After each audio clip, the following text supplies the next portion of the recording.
दोस्तों मैं आ गई हूँ अभी उस जगह पर जहाँ पर कि श्री कृष्ण की शतरंज वाली जगह है, जहाँ पर कि वो शतरंज खेलते थे। लेकिन मैं यहाँ पर आई तो मुझे यहाँ पर सही नॉलेज पता चला, क्योंकि मुझे गलत जानकारी थी, लोगों ने मुझे गलत बताया था, क्योंकि मुझे तो कुछ ज़्यादा पता है नहीं। तो अभी पंडित जी ने बताया पीछे कि ये डुगडुगा सेम है और इसको डुगडुगा सेम के नाम से जाना जाता है। 7 सेम है यहाँ पर, 7 जगह पर सेम नागराज की अलग अलग जगह पर अलग अलग रूप में पूजा की जाती है और इस जगह को डुगडुगा सेम के नाम से जाना जाता है। तो यहाँ पर जो है भगवान श्री कृष्ण की ही पूजा की जाती है अलग अलग रूपों में अलग अलग जगह पर, तो यहाँ पर भी की जाती है।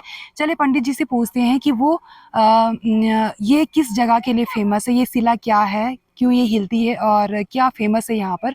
तो पंडित जी से जानकारी लेते हैं और सही जानकारी लेते हैं। पंडित जी हमें बताएंगे सही से कि क्या है ये क्या नहीं है, क्योंकि वो यहीं के इसी जगह के हैं और उन्होंने ये भी कहा है कि यहाँ पर शतरंज तो बिल्कुल भी नहीं खेला जाता था, कुछ और ही यहाँ इस जगह की खासियत।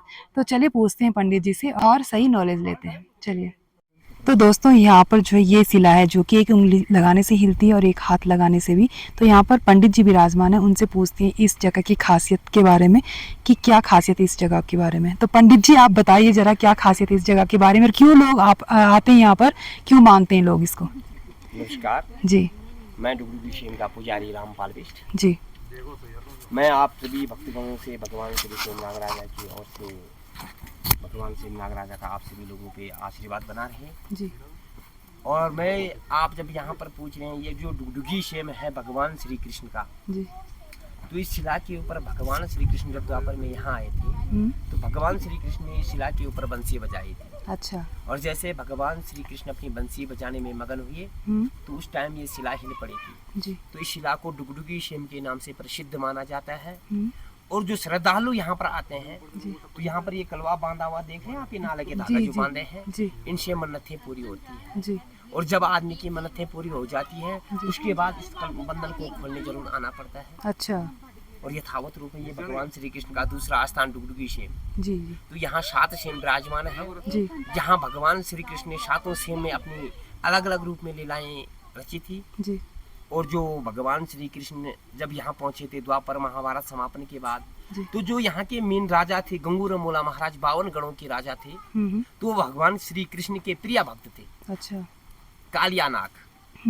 तो जब भगवान कृष्ण ने कालियानाग को केदारखंड नामक स्थल भेजा था, जो हमारी ये जगह है ये केदारखंड के नाम से भी प्रसिद्ध मानी जाती है। अच्छा।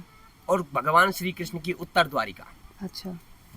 तो ये तो आप लोगों को पता ही होगा कि जो कालियानाग जी थे और जो हमारा ये केदारखंड नामक स्थल लगता है, तो ये भगवान श्री कृष्ण ने अपने प्रिय भक्त गंगूरमोला जी को दिया था। अच्छा। 2 ही खंड, एक मानस खंड और एक केदारखंड। जी जी। तो इसको हम जो केदारखंड नामक स्थल है ये भगवान श्री कृष्ण ने द्वापर में दिया था अपने भक्त गंगूरमोला को, और उनके उद्धार के लिए भगवान श्री कृष्ण आए थे। तो यहाँ 7 से में भगवान श्री कृष्ण की पूजा शिला के रूप में होती है। अच्छा ठीक है भाई जी। जय नारायण। धन्यवाद आपका पंडित जी। ये जो शिला है जी जी दिख रही है, दिख रही पूरी।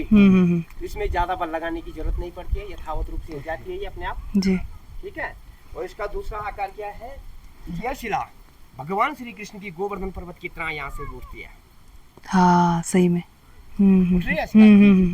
ये चीजें इन शिलाओं में बिल्कुल। अब यथावत लोग इसका जो गलत मतलब निकालते हैं, गलत प्रदर्शन दिखाते हैं कि जो भगवान श्री कृष्ण की शिला है, तो ये जो डुगडुगी सेम यहाँ ना तो पांडव आए थे जी और ना कोई आया था, क्योंकि भगवान श्री कृष्ण पहुंचे थे यहाँ स्वर्ग रोहिणी से।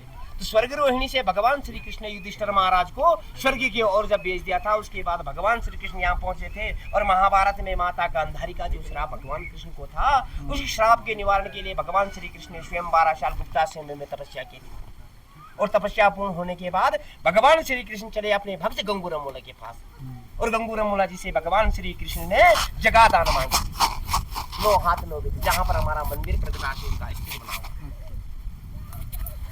तो तब जाके भगवान श्री कृष्ण ने यहाँ कई लीलाओं का वर्णन किया, कई रूप धारण किए। जब गंगूरमोला जी को विश्वास नहीं हुआ, यही द्वारिकाधीश है। तो भगवान श्री कृष्ण यहाँ जब द्वारिकाधीश बनकर नहीं आए थे, भगवान आए थे एक ब्राह्मण के रूप में।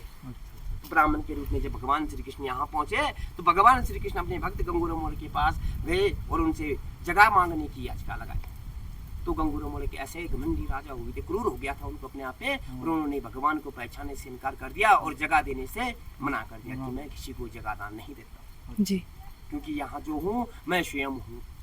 तो उनके अहंकार को ही भगवान कृष्ण ने नष्ट किया था और उन्हें अंत में जब वो 100 साल के हो गए थे तो पुत्र वरदान भी दिया था सिद्धवा और विद्वारों जी गंगूरोमोला जी की जो हाँ, सिद्धांत सिद्धार्थ। है। तो इसमें कई लंबी कहानियां हैं, अच्छा, अच्छा। उतना बताने का टाइम तो नहीं विस्तार से, जी जी ठीक है। बहुत बहुत धन्यवाद पंडित जी। तो पंडित जी ने हमें सही जानकारी दी इस जगह के बारे में, क्योंकि हमें तो नहीं पता था।